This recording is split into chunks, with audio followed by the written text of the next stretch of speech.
This is Old Orchard Organic Farm. We've been on this farm for 5 years or so, growing organic maize and soya, bananas, 40 different types of vegetables approximately, all grown in season. We also do laying hens for egg production, and we do meat chicken production and free-range pigs, and we've recently got 2 cows to start a beef production system. And the idea of the farm originally came from a desire to develop systems for small-scale farmers in Zambia, and that came as a result of seeing land degradation and perpetual poverty in rural areas.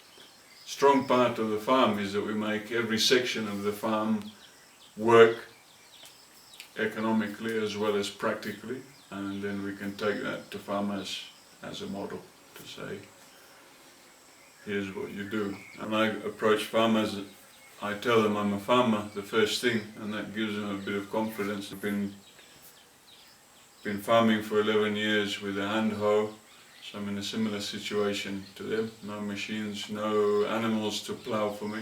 Let me talk specific on pigs. We keep them under free range system, whereby during the day they are mobile in paddocks, finding their own food, green stuffs.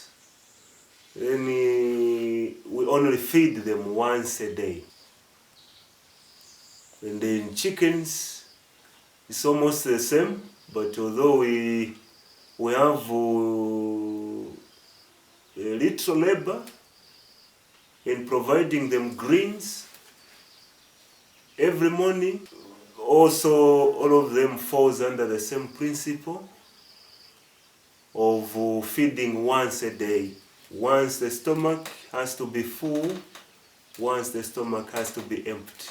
The maize and the soya in our dryland fields on this farm are then turned into feed for our animals, for the pigs and the chickens. And from the pigs and the chickens, the manure which they produce is then turned into compost or left as improved manure and taken to the dryland fields or to our vegetables or bananas.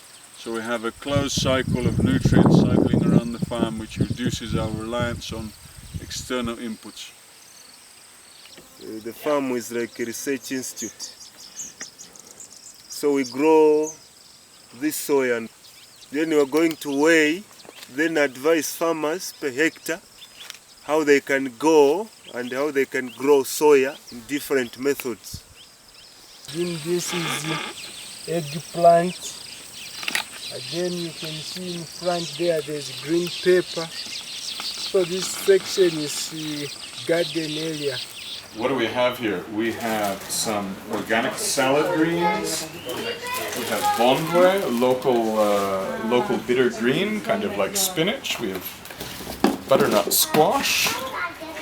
We have granadilla, sort of like a passion fruit variety. We have really good bananas. There's a lot of chemicals here, and it's good. We have young kids, so it's nice to avoid as much as we can and to support local farming. I think it's great, but yeah, there's not enough supply at this point of organic farming. We grow in our garden, and then we get these to supplement. About a year and a half ago, as a result of the work we've been doing on the farm, I was approached by an NGO. So we started this project as a joint project between Kasisi Agricultural Training Center, where we are today, and Conservation Farming Unit. We'll be assessing soil improvements, so we'll be doing soil tests and yield analysis and labor analysis over 4 years to see how the different green manure crops improve the soil and what kind of yields small-scale farmers can expect from the different crops. And so I signed up to be a woofer, which basically means you do work for farmers in exchange for board, lodging and food. So they give you a place to stay, something to eat, and you get to work on organic farms. I worked on more than 15 different farms over a 1-year period. Some of them I worked for a lot longer, some not so long. Most of the learning was practical, but I learned so much more than I would have done in the classroom. It was awesome for me, and I managed to spend very little money. So I decided when we got the farm established that I was going to become a WWOOF host for WWOOF Independence, which is a worldwide network for woofers. It's good for me to have interaction from people all over the world, me and my family. It's good for Bernard and Ivan. I mean, it's great for the woofers as well. They get somewhere to stay and something which is interesting to them. So it's generally great. It's basically a network that was developed by farmers and consumers of organic products to have an opportunity for idea sharing and, you know, sensitize consumers about, you know, to be able to go and work on the farms and see where their food is coming from, and also to learn. So it's like an information exchange, mutually beneficial amongst people who are interested, whether they be consumers or people who want to become farmers, and the farmers get a bit of cheap labour. But it's more seen as a general, you know, depends on who it is in terms of the labour, but it's an exchange process. El dia es va aixecar i va dir "Today I'm in charge of the chicken". I al cap de 2 minuts totes les gallines estaven fora. Cristina! Les gallines estan fora! Textualment va ser com Cristina l'ha liat una mica aquí. Mira, una seva. I després què va passar quan vam anar a buscar ous? No, that is just throw it away. Sí? Yeah, it's when you on this odd. Ok.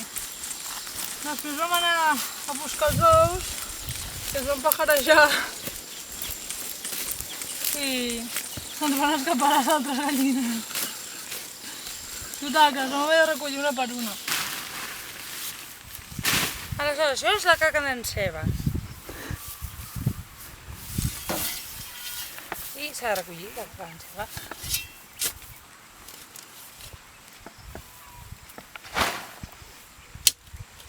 El que passa que ara ja quasi no queda caca d'en Sebas. I és més difícil. No ho barregen amb la terra. Jo crec que només ho barregen amb això que hi ha... Saps? Que posem nosaltres, que quan has acabat de cagar poses serrín, aquest. No! I'm so sorry. It happens. I'm not the only one. Yeah.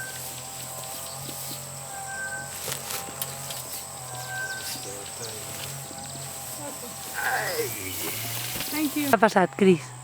Se m'ha caigut tot el menjar dels animals al terra. Que no No se't diu que- dona bé, allò de Sí, molt. la carretilla. Molt bé, sempre ho feia al col·le, allà a la carretilla, però no sé. Diu que li passa a tothom, així que cap problema.